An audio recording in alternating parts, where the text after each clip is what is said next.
मित्रांनो, धान उत्पादक शेतकऱ्यांना प्रति हेक्टरी 20,000 याप्रमाणे 2 हेक्टरच्या मर्यादेत 40,000 रुपये हे वितरित होत असतात धान बोनससाठी. तर हे सर्व शेतकऱ्यांना माहीतच आहे. त्यात मित्रांनो जवळपास 5 ते 6 महिन्याचा कालावधी लोटलेला आहे. अद्यापही बरेच शेतकरी हे धान बोनसच्या प्रतीक्षेत आहेत. बरेच शेतकऱ्यांना काल एका व्हिडिओच्या माध्यमातून आपण माहिती घेतली की बऱ्याच शेतकऱ्यांना ब्लॉक लिस्टमध्ये टाकण्यात आलेलं आहे. काही शेतकऱ्यांना नॉट फाउंड लिस्टमध्ये टाकण्यात आलेलं आहे. त्याचं कारण देखील आपण स्पष्ट बोललो की बाबा स्पेलिंग मिस्टेक, नोंदणी करते वेळेस स्पेलिंग मिस्टेक वगैरे अशा बऱ्याच गोष्टी झाल्या आणि त्या कारणास्तव शेतकऱ्यांना या याद्यामध्ये टाकण्यात आलेलं. त्यात मित्रांनो आपण आज ज्या जिल्ह्याविषयी माहिती घेणार आहोत त्या जिल्ह्यातील जवळपास 9,720 शेतकऱ्यांना आता दुसऱ्या टप्प्यातील धान बोनसची रक्कम ही वितरित होणार आहे. तर त्याविषयीची सविस्तर माहिती आपण आजच्या व्हिडिओमध्ये क्लिअर करण्याचा प्रयत्न करणार आहोत. तत्पूर्वी जर चॅनलवर नवीन असाल तर चॅनलला सबस्क्राईब करा आणि समोरील जे बेल आयकॉन बटन आहे ते दाबायला विसरू नका. तर नमस्कार मित्रांनो, मी राज सुरेतर, स्वागत आहे कृषीमॅन यूट्यूब चॅनलमध्ये.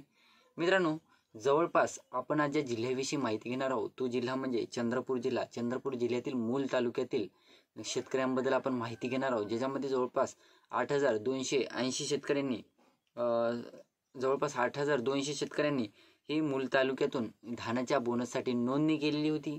त्यात मित्रांनो जवळपास 280 शेतकरी हे फक्त पहिल्या टप्प्यातील धान बोनससाठी पात्र ठरवण्यात आलेले होते. म्हणजे विचार करा मित्रांनो, जवळपास 8,200 शेतकऱ्यांपैकी फक्त जवळपास 280 शेतकऱ्यांना धान बोनस पहिल्या टप्प्यामध्ये वितरित झालेला आहे. म्हणजे जे इतर शेतकरी आहेत ते शेतकरी आता धानाच्या बोनसच्या प्रतीक्षेत तर आहेत, परंतु त्यांना असा देखील प्रश्न पडलेला आहे की बाबा आम्हाला धान बोनस मिळणार की नाही, कारण इतके दिवस कालावधी लुटलेला आहे. दुसरा टप्पा सुद्धा आज येईल उद्या येईल अशी टाळाटाळ होत आहे. त्यात आम्हाला आता जवळपास 7,920 जे शेतकरी आहेत त्या शेतकऱ्यांना प्रश्न पडलेला की बाबा आम्हाला धानाचा बोनस वितरित होणार की नाही. तर त्याबाबत जवळपास कृषी उत्पन्न बाजार समितीच्या सभापत्यांनी स्पष्ट सांगितलेलं आहे की धानाचा बोनस हे जे 7,920 शेतकरी उर्वरित आहेत त्या शेतकऱ्यांना लवकरच त्यांच्या खात्यावर हा धानाचा बोनस वितरित होणार आहे. त्या अंतर्गत मित्रांनो जे शेतकरी ब्लॉक लिस्टमध्ये पडतील त्यांचा कुठेही प्रश्न येणार नाही. जोपर्यंत साईट चालू होणार नाही तोपर्यंत त्यांचा विषयच येणार नाही असं देखील त्यांनी स्पष्ट सांगितलेलं. आता काल आपण माहिती घेतली होती की ब्लॉक लिस्ट, नॉट फाउंड लिस्टमध्ये जे शेतकरी जातील त्यांच्यासाठी पोर्टल वगैरे जेव्हा सुरळीत चालू होईल किंवा त्रुटी वगैरे त्यांची भरून काढण्यात त्यांना जेव्हा ऑप्शन येतील तेव्हाच त्यांच्या धानाची बोनसची रक्कम वितरित होईल. इथे सुद्धा सेम कंडिशन आहे मित्रांनो. चंद्रपूर जिल्ह्यात सुद्धा, चंद्रपूर जिल्ह्यातील मूल तालुक्यातील जे कृषी उत्पन्न बाजार समित्यांचे अध्यक्ष वगैरे त्यांच्यामार्फत सुद्धा माहिती देण्यात आलेली की जे शेतकरी ब्लॉक लिस्टमध्ये, नॉट फाउंड लिस्टमध्ये जातील त्यांना जेव्हा पोर्टल सुरू होईल तेव्हाच त्यांच्या धानाचा बोनस हा त्यांच्या खात्यावर वितरित होणार आहे.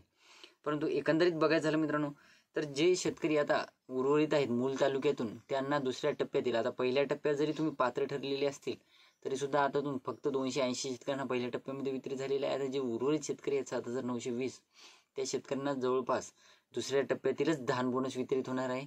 त्या अगोदर धान बोनस वितरित होणार नाही याची देखील नोंद घ्यावी.